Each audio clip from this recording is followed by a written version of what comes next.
Smitha Williams அவர்கள் பூமிக்கு திரும்புகிறார் அப்படின்னு உடனே ஒரு பெரிய எக்ஸைட்மெண்ட் வந்துச்சு. எல்லாரும் அதை பத்தி பேசுறாங்க.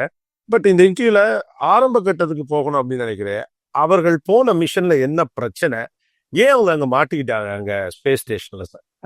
நீங்க இந்த பாத்தீங்கன்னா அந்த ஸ்பேஸ் ப்ரோக்ராம் வந்து ஒரு டெக்னாலஜி இன்டென்சிவ் ப்ரோக்ராம் ஆகும்.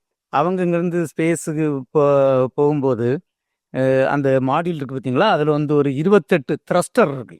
380 கொடுக்கக்கூடிய த்ரஸ்டர்ஸ். அப்போ அந்த த்ரஸ்டர்ஸ் வச்சு தான் நிறைய ஆக்டிவிட்டிலாம் நடக்கும். அதில் 5 த்ரஸ்டர் பார்த்தீங்கன்னா கொஞ்சம் ஃபயர் பண்ணும்போது கொஞ்சம் டெம்பரேச்சர் வந்து கொஞ்சம் கூடின மாதிரி இருந்தது. ஸோ அதனால அவங்க வந்து கொஞ்சம் எல்லாம் ஸ்டடி பண்ணாங்க. என்ன ப்ராப்ளம், வேற ஏதாவது ப்ராப்ளம் வந்துடக்கூடாது பார்த்தீங்களா, மேஜர் ப்ராப்ளம். அது கொஞ்சம் டெம்பரேச்சர் கூடி அதுக்கு த்ரஸ்ட் குறைஞ்சி அதனால அவங்க கொஞ்சம் எல்லாம் அட்ஜஸ்ட் பண்ணி எல்லாம் தான் கடைசியில் டாக் பண்ணாங்க. அப்போ அதெல்லாம் கிரவுண்டில் ஸ்டடி பண்ணாங்க என்ன ப்ராப்ளம்ட்டு.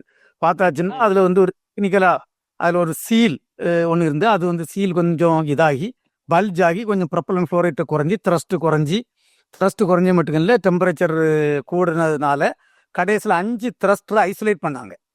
5 த்ரஸ்டரை ஐசோலேட் பண்ணிட்டு அது இனி நம்ம வந்து வேற ஏதாவது ப்ராப்ளம் வந்துடக்கூடாதுன்னு நிறைய கிரவுண்ட்ல எல்லாம் நிறைய டெஸ்ட் எல்லாம் பண்ணாங்க. டெஸ்ட் எல்லாம் பண்ணிக்கிட்டு கடைசியில் ஏன்னா இந்த மாதிரி மிஷனில் ஒரு ரிஸ்க் எடுக்கக்கூடாது பார்த்தீங்களா, அதனால வந்து இந்த ஸ்டார்லைன் அவங்க மாடியூலை மாற்றிக்கிட்டு இந்த மாதிரி இந்த இப்போ ஸ்பேஸ் எக்ஸ் அவங்க மாடியூல் இவங்க க்ரூ ட்ராகான் அந்த மாடியூலை கொண்டு வரலாம், அந்த மாதிரி ஒரு ஃபைனலாக ஒரு டிசிஷன் எடுத்தாச்சு.